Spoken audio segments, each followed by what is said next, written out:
habeas corpus meum, quod pro vobis tradet tu. Olá, sejam todos muito bem-vindos a mais um episódio da Apologética Luterana. Meu nome é Matheus e eu vou apresentar o episódio de hoje. Um assunto muito especial, um assunto muito legal, que é sobre a dinâmica lei e evangelho. E para isso eu chamei um convidado muito especial, meu pastor e meu amigo, o reverendo Erivelton. Se apresente, por favor. Olá, tudo bem? É uma saudação nossa aqui a quem nos ouve. Eu sou pastor da Igreja Luterana em Natal, aqui no Rio Grande do Norte, formado em Teologia pelo Instituto Concórdia de São Paulo, né? E também pela UBRA, Universidade Luterana do Brasil. E hoje em dia também me especializando com mestrado e doutorado em comunicação, né? Mas a teologia que corre nas veias é a teologia luterana mesmo, né? Legal, pastor. Você conta um pouquinho da sua história, o que te motivou a ir para o seminário, quanto tempo você está na igreja luterana, qual é a igreja que você pastoreia? Conta um pouquinho pra gente. A minha história de vida cristã desde a infância foi de bastante interesse, né, pelas escrituras, interesse por questões também relativas à fé, salvação, né.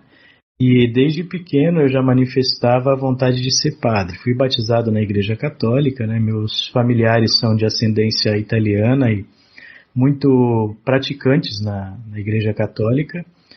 Mas com o tempo, chegando aí a pré-adolescência e adolescência, eu comecei a ter bastante contato com a igreja luterana, através de atividades de escolinha bíblica para crianças e adolescentes. E tinha padrinhos luteranos também, e a gente admirava muito a maneira como eles participavam da igreja. E aí, com o tempo, eu fui passando a participar mais, a minha família foi sendo convidada, e eu sou natural lá do estado do Espírito Santo, né? Lá no interior desse estado, na cidade lá de Afonso Cláudio, a gente também foi bem acolhido pelo pastor luterano de lá, que nos encaminhou então a igreja, a fé luterana, e eu fiz então a minha confirmação na igreja luterana, né? Apesar de ter sido batizado inicialmente na igreja católica. E essa vontade inicial lá da infância de ser padre, ela retornou após a confirmação, principalmente no ensino confirmatório, no estudo dos catecismos. O pastor viu também que essa vocação estava ali latente e nós fomos conversando, e já aos 14 anos eu fui para o seminário em São Paulo. Fiz o ensino médio lá, na época o 2º grau, e lá em São Paulo ainda fiz o curso de diaconia e educação cristã. Quando terminei o ensino médio, esse curso de diaconia, já iniciei os estudos em teologia, né? Depois no trabalho, eu continuei trabalhando como professor de ensino religioso e depois como capelão escolar lá em São Paulo ainda, né? Na escola que funcionava junto ao seminário, uma escola de ensino fundamental e médio. E aí, como trabalhava na capelania, com aulas de ensino religioso também, aulas de disciplinas transversais, filosofia, sociologia, eu sempre me interessei bastante por conversar com pessoas que não eram do âmbito da igreja, né, especialmente jovens, adolescentes e jovens. E daí fui me especializando nessa área e passei a trabalhar depois como capelão da UBRA, da Universidade Luterana do Brasil. Trabalhei em escolas e campos universitários da UBRA também, tanto no norte do país, lá no estado do Tocantins, como também no sul, lá no Rio Grande do Sul, onde fica a maioria das unidades da UBRA, né? E agora, recentemente, fez 3 anos, no dia 12 de julho agora, eu vim para o Nordeste, aceitei o chamado para trabalhar especificamente em uma congregação, né, aqui em Natal. Essa trajetória aí de rodar por vários estados também possibilitou uma vivência cultural bem interessante, né? Além do diálogo com pessoas diferentes, né?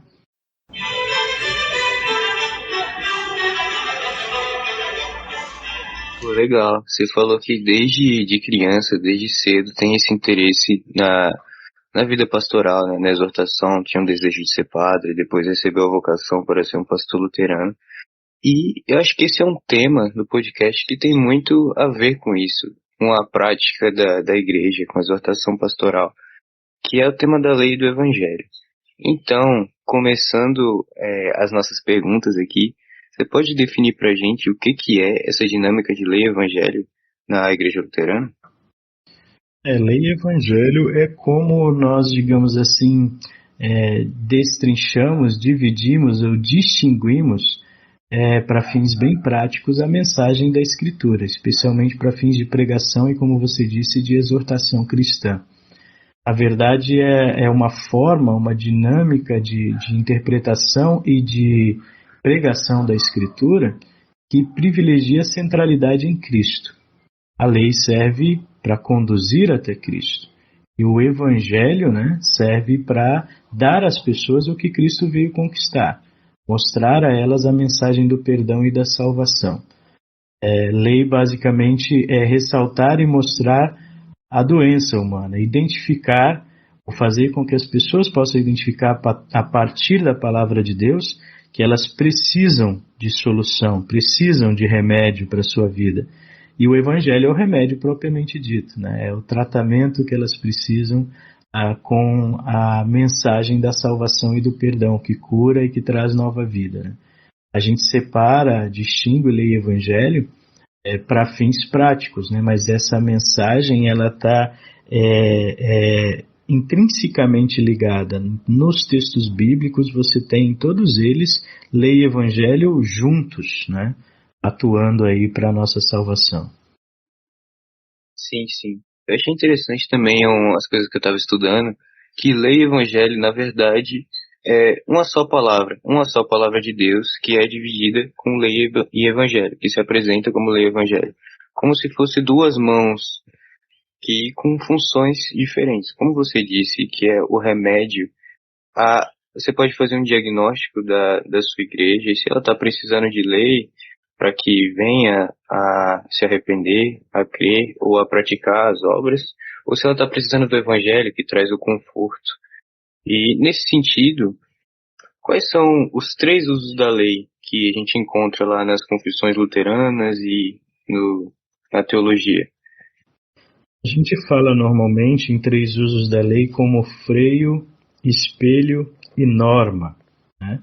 A lei serve de maneira geral a todos os seres humanos, independente da sua fé. Nós temos a lei natural de Deus ainda fincada em nossos corações, Mas a lei de Deus, ela serve para, de certa forma, refrear, os nossos instintos, as nossas vontades e até impedir que o mundo se torne caos. Esse é o primeiro uso da lei, digamos, de freio, Mas a lei de Deus, a partir da pregação, ela serve para nós como espelho também.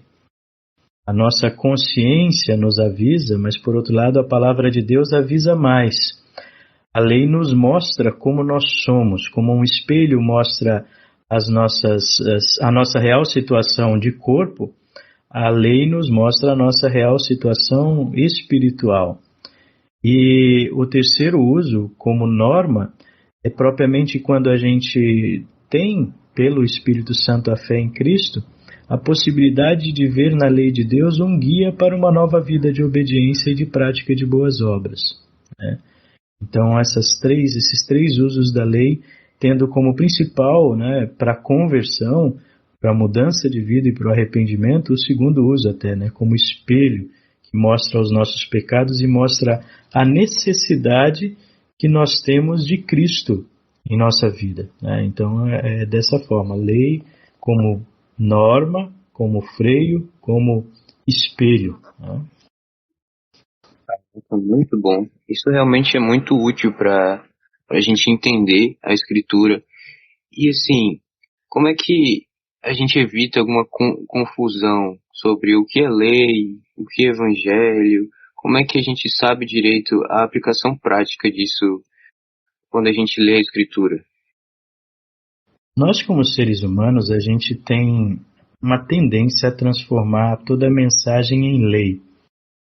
Uma das consequências do nosso pecado é justamente a hipocrisia, ao vermos a vida dos outros e ao olharmos para nós mesmos. Nós temos o costume de, às vezes, até ver a mensagem pura e doce do perdão de Cristo ser transformada em lei, em obrigação. Na verdade, nós sempre estamos tentando nos auto-justificar, né? E o maior erro e o mais frequente é justamente esse: não nos dar por satisfeitos com a doçura do Evangelho. A gente quer mais lei, né? Muitas pessoas buscam a fé ou buscam uma vivência cristã em igreja como forma de controlar ou ser controlados por alguém que lhes possa paternalmente, ou de modo paternalista, dizer o que devem e o que não devem fazer. Claro que esse aspecto da lei é importantíssimo para a guia, para a norma de vida, mas é preciso que, acima de tudo, a gente ressalte o Evangelho, que a gente tenha uma interpretação das Escrituras que seja cristocêntrica. Novo, a lei é importante, mas ela é instrumento, o Evangelho é que salva, né? O Evangelho é que cura, e a partir dessa cura nos remete a uma nova vida de obediência a Deus por amor, por gratidão e não por medo, né? Você me falou isso, eu me lembrei agora de um versículo, que São Paulo vai dizer que a lei foi o tutor até que o tempo do Evangelho chegasse. Eu acho que isso ilustra muito bem a situação da função da lei e do Evangelho. Eu acho muito interessante a própria história de Lutero um pouco, que ele vai ilustrar como é que estava sendo essa confusão de lei e evangelho na igreja medieval. Porque ele achava que tinha que se flagelar, tinha que praticar todo tipo de boa obra, porque nunca encontrava a plena confiança e paz se tinha feito a satisfação pelos seus pecados. Por quê? Porque ele achava que, cumprindo essas coisas, ele ia conseguir o favor de Deus. Mas então, ele teve aquele encontro, com o texto de Romanos, clássico, e descobriu que o Evangelho é Deus que vem até ele. Então, pronto, a gente fala da questão dos sacramentos. Tem gente que pode confundir o sacramento, que é uma coisa do Evangelho, uma coisa de Deus para nós, com uma coisa de lei. E fica algo mecânico, como se Deus tivesse a obrigação agora de te salvar, porque você seguiu um ritual, você se batizou, você professou a fé na igreja, mas você está entendendo errado o significado. Você pode falar um pouquinho sobre isso pra gente? Isso que você ressaltou é importantíssimo, porque o que acontece nos sacramentos é Deus agindo em nosso favor, é Deus nos dando um presente, mas a gente pode transformar o ir até o altar para receber esse presente em uma regra, em uma lei, se a gente observa, esse rito como algo que a gente vai fazer para merecer, né? E, na verdade, é Deus quem, em Cristo, nos deu todos os méritos que, conquistados por Ele, Ele nos oferece de graça. Se a gente transforma qualquer prática cristã, seja o ir ao sacramento, no altar, ou até mesmo a prática da confissão e absolvição, que é uma prática pastoral, não em oportunidade de graça, mas em obra meritória ou em obrigação para conquistar a salvação, a gente está transformando o Evangelho em lei, né? E é uma ansiedade do ser humano que é compreensível, porque a gente aprende pela vida a não confiar uns nos outros. Então, de repente, se a gente apresenta o Evangelho apenas como o presente doce que ele é, tem gente que já fica desconfiado, dizendo, mas as pessoas a partir daí vão agir libertinamente. Se você apresentar o culto a Deus como oportunidade, como presente de ser servido por Ele, não como obrigação, as pessoas não vão mais, né? Se a obediência a Deus não for para mérito, as pessoas não vão obedecer. Essa desconfiança que a gente tem uns com os outros, ela só pode ser mitigada por uma confiança plena em Deus. As pessoas não vão fazer, mas Deus fará através delas. E até aí entender o processo de vida cristã, santificada, de obediência a Deus, como algo que Ele faz em nós. Então significa dar toda a doçura do Evangelho, alimenta as pessoas com o Evangelho e confia que Deus e Espírito Santo vai agir para que haja bons frutos. Não fica pensando em confiar nelas para que elas ajam, mas que Deus haja através delas. Exatamente. Muito legal. Tem um versículo muito legal que São Paulo fala na carta aos Romanos, que, se eu não me engano, é no capítulo 8, que ele vai falar que o que a lei não pôde fazer, Deus o fez por meio de Cristo. E agora, justificados pela fé, temos paz com Deus. Isso ilustra muito bem a questão da lei do Evangelho. A lei mostra que a gente não consegue cumprir e que a gente está em débito com Deus, mas que o Evangelho, Cristo veio até nós e fez o que não conseguíamos fazer. E pela fé que a gente deposita nele, temos o próprio Cristo. E tendo Cristo, nós temos a paz. Cara, eu acho isso muito legal. Se quiser comentar alguma coisa sobre isso, antes de eu partir para a próxima pergunta. É justamente isso. Paz com Deus, né? Paz com Deus só vem pela pregação pura da palavra de Deus. A pregação pura da palavra de Deus, para nós cristãos, ela é cristocêntrica. E sendo cristocêntrica, ela tem que ser centrada no Evangelho. Tem que compreender a lei como um passo para a chegada ao Evangelho, não como o objetivo. Todas as vezes que a gente coloca a lei como objetivo, a gente não gera paz nos corações. Tem um momento que eu não sei se está agora exatamente onde, nas confissões, e especialmente na confissão de Augsburgo, em que se usa o termo desonerar as consciências.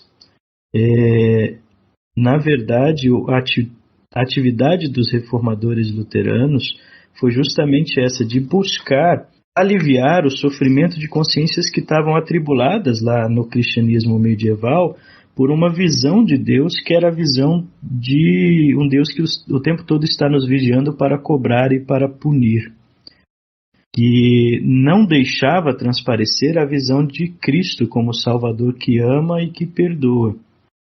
Então, consciências ainda hoje, por práticas cristãs muito centradas na lei, ainda estão afligidos nas suas consciências, ainda tem uma relação com Deus que é de medo e não de amor.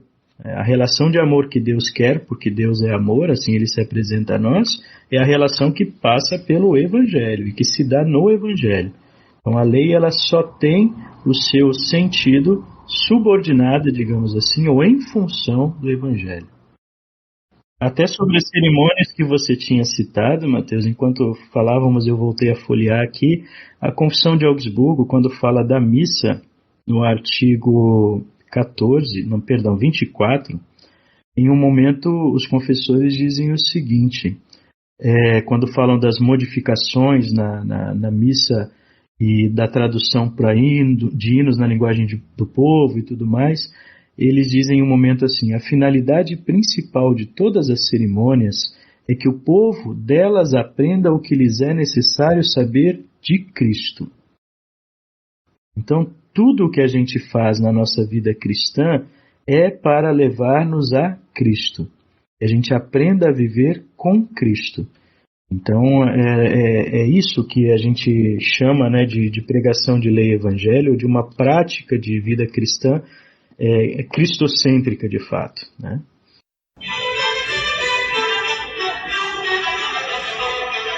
Caramba, isso eu acho muito legal. É uma das coisas que eu mais gosto na igreja luterana. Como toda teologia, ela vai apontar para a cruz. É o que Martinho Lutero vai chamar de teologia da cruz, que promete ser um próximo episódio de podcast aí em breve. Enfim, eu vejo muito dessa dinâmica de lei e evangelho sendo usada por toda a escritura. Só que algumas pessoas entendem mal o que isso significa. Alguns querem separar, o Antigo Testamento é lei e o Novo Testamento é evangelho. Como fez um herege da igreja primitiva, Marcião, que tirou praticamente todo o Antigo Testamento do cânon que ele criou. Você pode falar um pouquinho pra gente sobre essa dinâmica do Antigo, do Novo Testamento, como é que a gente entende as leis de Moisés e quais são as leis normativas para os cristãos? A gente compreende o Antigo Testamento, de novo, como fio condutor para Cristo, né? Se a gente compreende lá desde o pecado de Adão e Eva, que lá já há em Gênesis 3,15 a primeira promessa de salvação, que um descendente da mulher ou o descendente da mulher feriria a cabeça da serpente, né? Mas que para isso ele também seria ferido em seu calcanhar, né?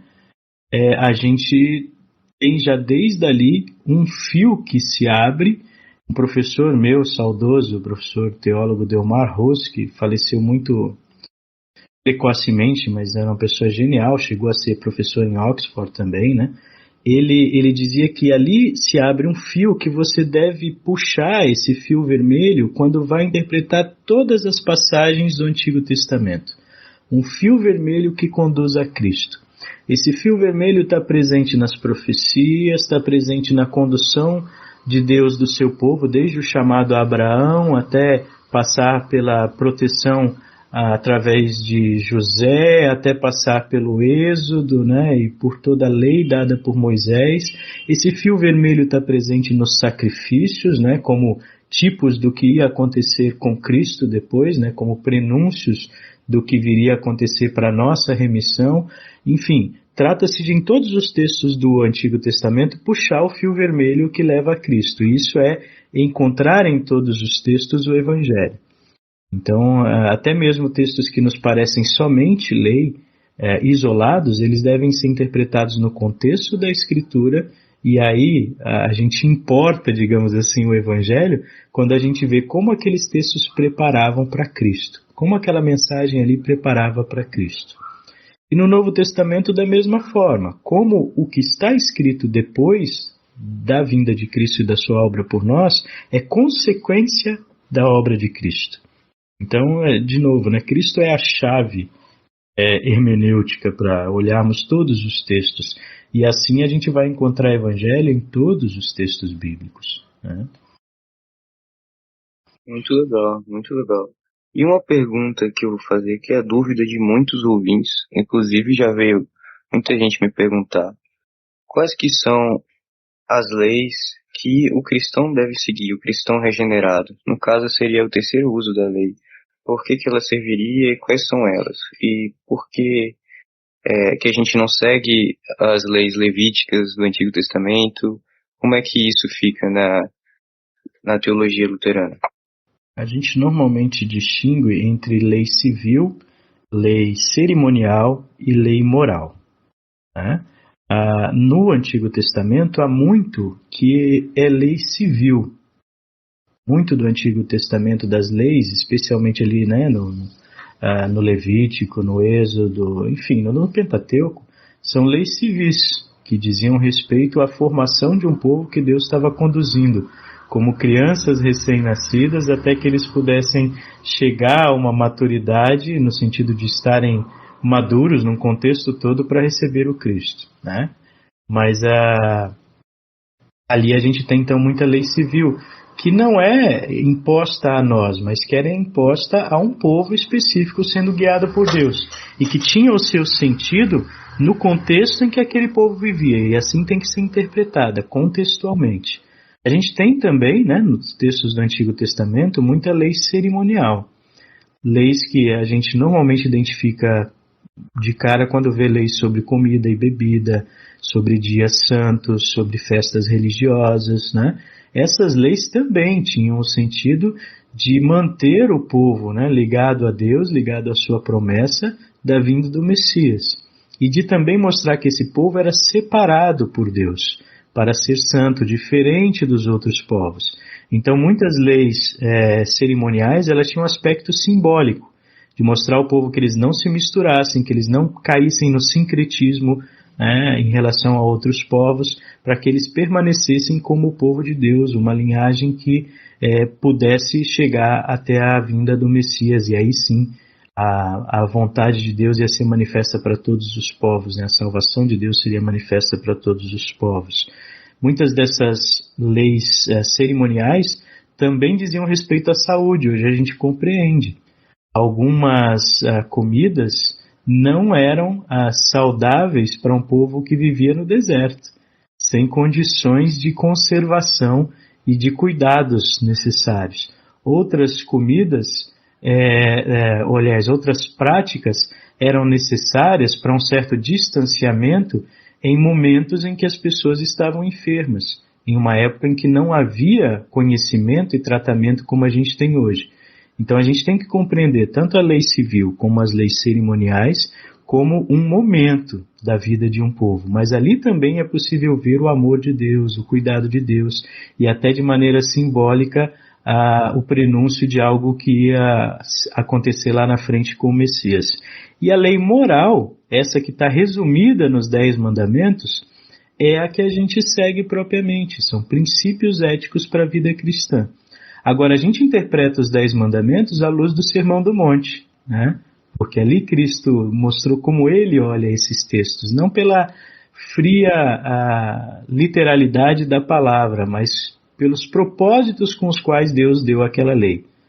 Vamos pegar, por exemplo, um dos pontos que geram mais discussão, como a questão do sábado. Está escrito lá no mandamento, né? Santificarás o dia de sábado. Martinho Lutero escolheu traduzir a palavra sábado, descanso. Santificarás o dia do descanso. Por quê? Porque buscou por trás da letra o espírito da coisa. Por trás da regra, né, moral, o princípio ético que estava, né, de dedicar o nosso tempo a Deus. E Jesus mesmo resumiu todos os mandamentos, como já os levitas tinham resumido, né, em 2. Né, amar a Deus sobre todas as coisas e ao próximo como a ti mesmo. Então, esse terceiro uso da lei, ela mostra a vontade de Deus para o cristão regenerado. Como Jesus fala em João 14:21, aquele que me ama obedece os meus mandamentos. A partir da prática dessa lei moral, né, dos mandamentos de Jesus, a gente prova que ama Ele e a gente também está amando nossos irmãos.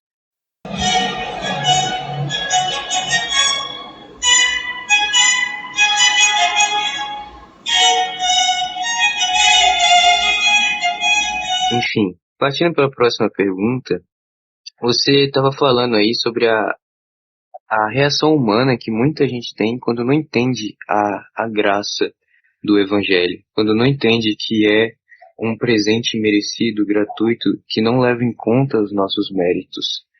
E sobre isso, como é que esse princípio da lei do Evangelho, ele evita um antinomismo, que seria a exclusão de qualquer lei, de a pessoa partir para a libertinagem, como também o outro extremo, que é o legalismo, que é a pessoa achar que tudo que eu tenho que fazer vai ter que seguir a lei para agradar a Deus.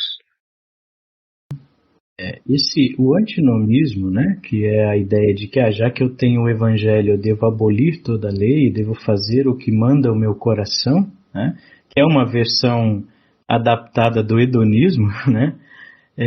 Esse antinomismo, na verdade, ele se manifesta nas pessoas que também não compreenderam a graça de Deus, que tornaram, de certa forma, a graça de Deus como uma coisa barata e sem sentido, ou apenas a mensagem da graça como uma justificativa para seguir os seus próprios desejos.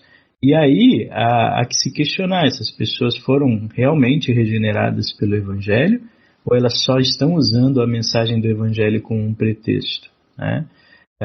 Quem realmente entende o que é o sacrifício de Cristo na cruz e o preço que foi pago por Deus pela sua salvação, não vai transformar isso em algo barato, em algo sem valor, né? O texto de Romanos, no capítulo 6, o apóstolo Paulo traz uma comparação muito interessante. Nós éramos escravos do pecado, fomos libertados por Cristo. Agora, o que eu vou fazer quando eu sou um escravo e fui libertado? Eu vou logo em seguida colocar minhas mãos para serem acorrentadas de novo, para me escravizar de novo? Não, né? Eu vou valorizar essa liberdade. Agora eu sou livre para servir. Sou livre para servir o meu próximo. Então, nesse sentido, até Lutero, num livrinho que é muito gostoso de ler, que é da Liberdade Cristã, né? Para quem quer começar a ler sobre Lutero, ler Lutero é uma ótima entrada, né? Ele vai dizer isso, né? Que nós somos em Cristo e pela fé livre de tudo e de todos. Isso é verdade. Não tenhamos medo de aceitar e de dizer isso. Nós somos livres porque já fomos justificados pela fé, nossos pecados já estão pagos por Cristo. Então, pela fé eu sou livre de tudo e de todos. Mas pelo amor, que é consequência inequívoca da fé, eu me torno servo de tudo e de todos. Para quê? Para justamente poder conduzir outros a Cristo. Então, assim, nesse sentido, a compreensão correta do Evangelho, ela me joga de novo para a lei. mas não para a lei naquele sentido aterrorizante de prisão ou de qualquer outra forma como a gente havia antes, mas agora para uma nova vida de obediência. A nova obediência em Cristo é o que se cria a partir dessa dinâmica de lei e evangelho, né? E de outro lado, como você citou, a questão do legalismo. O legalismo é a hipocrisia, né? De utilizar a lei como uma espécie de esconderijo para apontar o erro do outro. E tem um pastor amigo meu, que eu não vou citar o nome, mas que diz: todo legalista é hipócrita. Normalmente a gente vê e ressalta muito nos outros os pecados com os quais a gente tem mais dificuldade de lidar, né? É como o extremamente ciumento ou ciumenta que, na verdade, é louco para trair, sabe? Usando assim um exemplo mais cômico. A gente se torna legalista quando a gente se torna hipócrita, né? E enquanto a pessoa que realmente compreende a graça de Cristo vai procurar viver essa graça e vai procurar olhar os outros com os olhos da graça. Como Jesus disse lá, né, no Sermão do Monte, se os seus olhos foram bons, né, todo o seu corpo andará na luz, enfim, né? O jeito de olhar muda quando a gente está centrado no Evangelho. Eu acho o livro de Gálatas especialmente importante para essa questão. Tem um versículo que realmente é o foco aqui da nossa discussão. E foi para a liberdade que Cristo os libertou e não os submeteis de novo ao jugo da escravidão. Depois ele vai falar: mas não usem essa liberdade para dar razão aos seus desejos humanos, mas para servir uns aos outros. E ele termina aqui no final do capítulo 5, falando da nova vida cristã que produz frutos, os frutos do Espírito.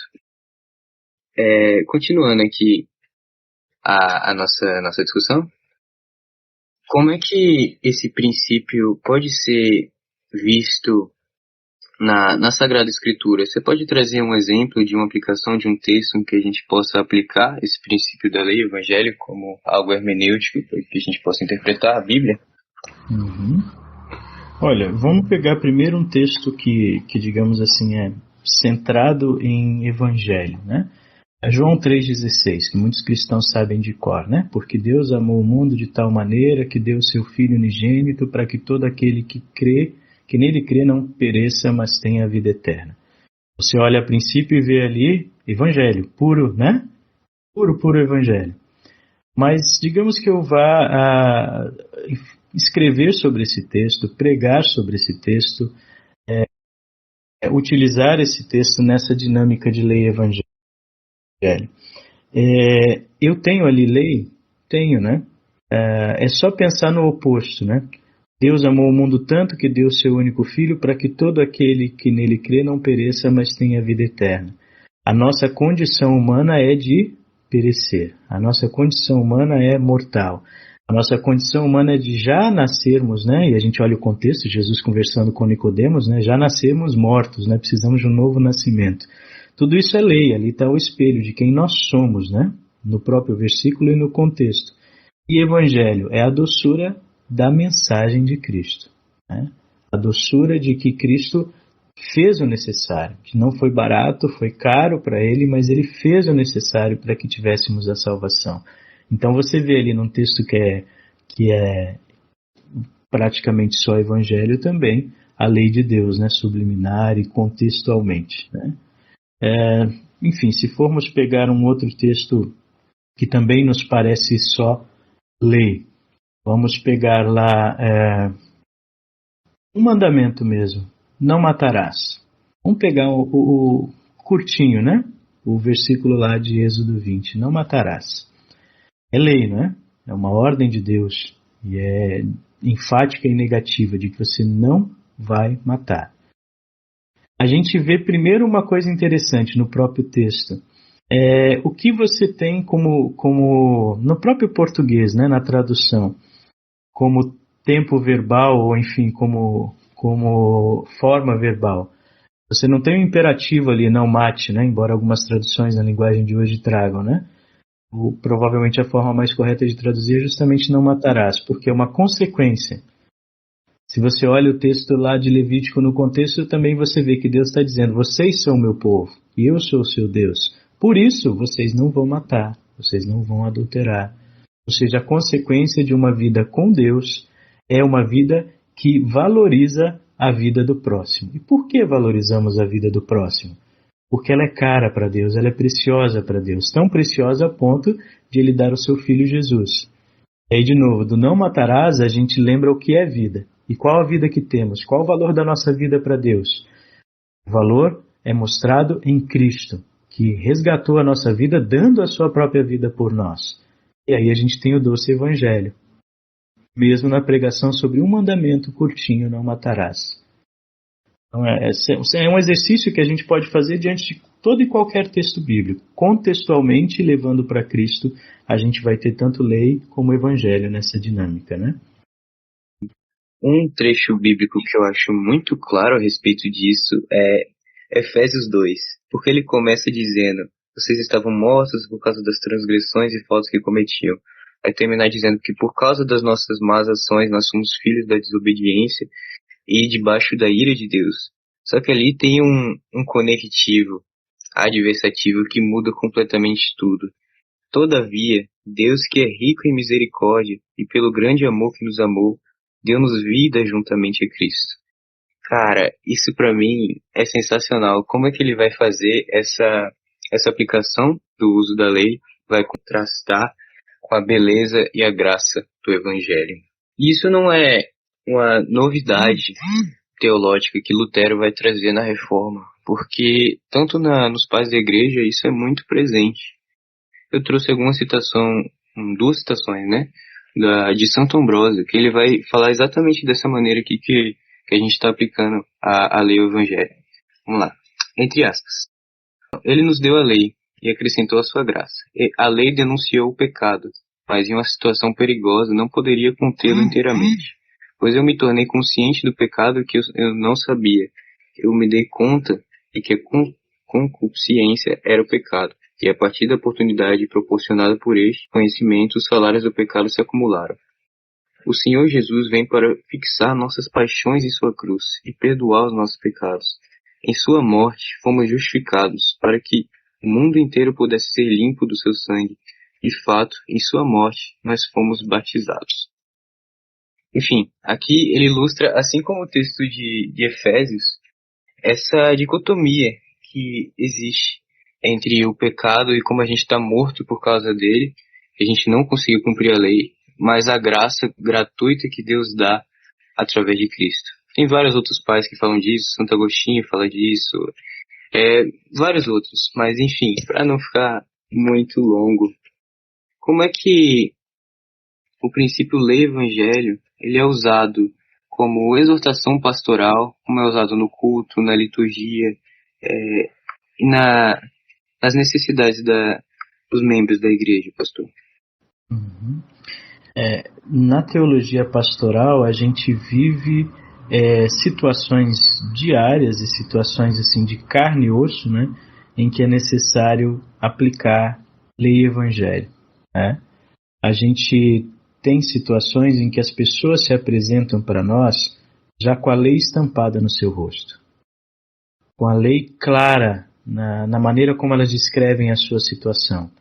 E eu diria que até são as maiores, são a maioria das situações em que a gente atende alguém como pastor. Você é procurado por alguém para conversar quando aquela pessoa está angustiada. Essa angústia para ela já está funcionando como lei, né?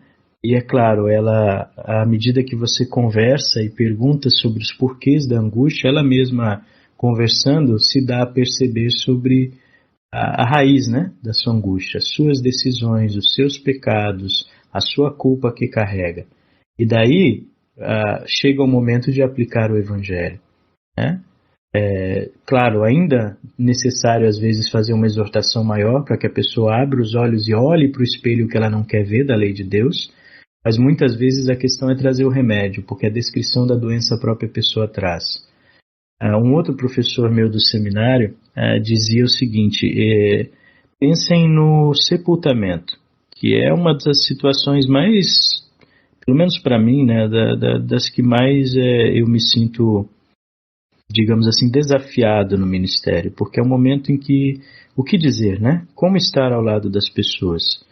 E aí esse professor meu dizia, a lei, vocês não precisam levar a bagagem de vocês, a lei está ali. Está todo mundo em volta do velório com a lei no meio deles. A lei é o caixão. A lei é a pessoa ali, a morte diante deles. E você tem que levar num sepultamento? A perspectiva do Evangelho. Você ainda pode ressaltar algo da lei, sim, para pessoas que não cristãs precisam também ser confrontadas com a perspectiva de que a morte é causada pelo pecado, né? A morte como um todo, de todos nós. Mas ali, acima de tudo, estão pessoas sedentas por evangelho, precisando de evangelho. Assim, na prática cristã, muitas vezes pode ocorrer de você também, para uma pessoa que precisa ser confrontada com o espelho, né, também só dar lei. Parece estranho, mas em alguns momentos é preciso confrontar as pessoas com a lei, para que depois, refletindo, quem sabe no dia seguinte, no atendimento seguinte, na conversa seguinte, elas estejam prontas para receber a doçura do Evangelho. Assim os profetas agiam com o povo de Deus, né? Em alguns momentos parece que era preciso só lascar a lei, né? E era preciso, era o que Deus estava vendo e revelava a eles, né? Em outros momentos ele trazia a doçura do Evangelho, quando eles já estavam prontos para ouvir. Isso contrasta muito com... Tem gente que acha que é uma fórmula pronta. Ah, não, primeiro vocês têm que pregar a lei, é o pecador miserável, mas depois aplicar a graça. Tipo, você sempre vai ficar nessa fórmulazinha e, sabe, às vezes ela é muito fechada para as necessidades dos membros da igreja. Por mais que seja muito útil, por mais que seja de acordo com os usos da lei, mas como você disse, isso vai depender da pessoa se ela precisa de exortação ou se ela precisa do conforto do evangelho. Pensar a lei e evangelho não somente como pregação, a gente fala muito sobre pregação e até no início quando você me pediu para definir, que eu me lembro, eu tratei muito como pregação. Mas assim, vamos pensar a lei e evangelho como vivência de fé. Quando você falou aí de paz na fé, vamos lembrar que a distinção entre lei e evangelho é algo que Deus nos escolheu trazer principalmente através de Paulo, né? E nas epístolas de Paulo, você vê alguém que o tempo todo fala de si mesmo quando fala da lei. Eu sou dos pecadores o principal. Eu fui escravo da lei. Eu era, né, fariseu. Né? Mas Deus fez em mim. Né? Deus me derrubou do cavalo. Deus me trouxe. Deus quis agir através de mim. E se eu vou me gloriar, eu vou me gloriar das minhas fraquezas, vou me gloriar das minhas feridas por causa do evangelho, né? Então a gente vê Paulo assim, além de pregar lei e evangelho, procurar fazer com que as pessoas entendessem a graça de Deus dessa forma, né? Ele viveu lei e evangelho na sua vida, né? E é assim que a gente trata dessas questões como cristãos, né? A partir da nossa vivência também de lei e evangelho. Se eu olhar para a minha vida, o tempo todo Deus está me disciplinando como filho dessa forma, né?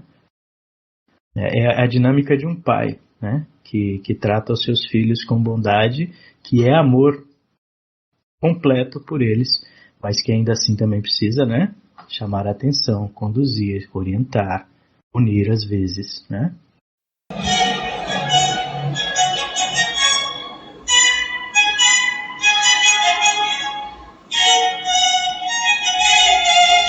Cara, essa aplicação que você fez sobre vida pessoal, eu achei sensacional, sério. Eu não tinha parado para pensar nisso. É o que se a gente parar e refletir nos nossos momentos de devocional, nosso momento de oração, vai mudar a forma como a gente age, como a gente vê o evangelho, como a gente pratica a gratidão e os mandamentos. Enfim, para terminar esse episódio, você pode fazer uma breve síntese do que foi falado aqui e deixar suas considerações finais, por favor? Já que estava falando de Paulo, né, vamos trazer como síntese Romanos 6:23. Porque o salário do pecado é a morte, mas o dom gratuito de Deus é a vida eterna por meio de Cristo Jesus, nosso Senhor. Salário, algo que merecemos. Lei, morte. Dom gratuito de Deus, presente, é evangelho, né? Que é por meio de Cristo. Não é promessa vazia, não é um remédio que seja criado por nós, né? Mas é algo centrado em Cristo, né?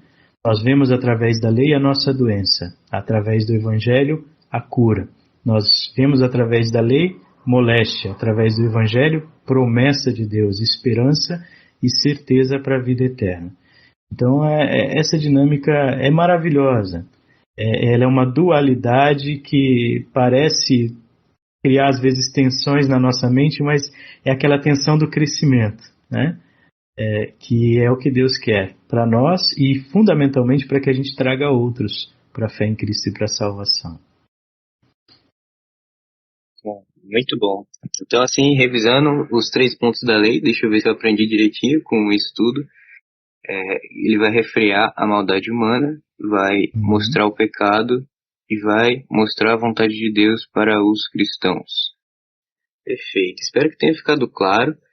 Você tem alguma literatura para recomendar? Algum livro para os nossos ouvintes quererem se aprofundar no assunto?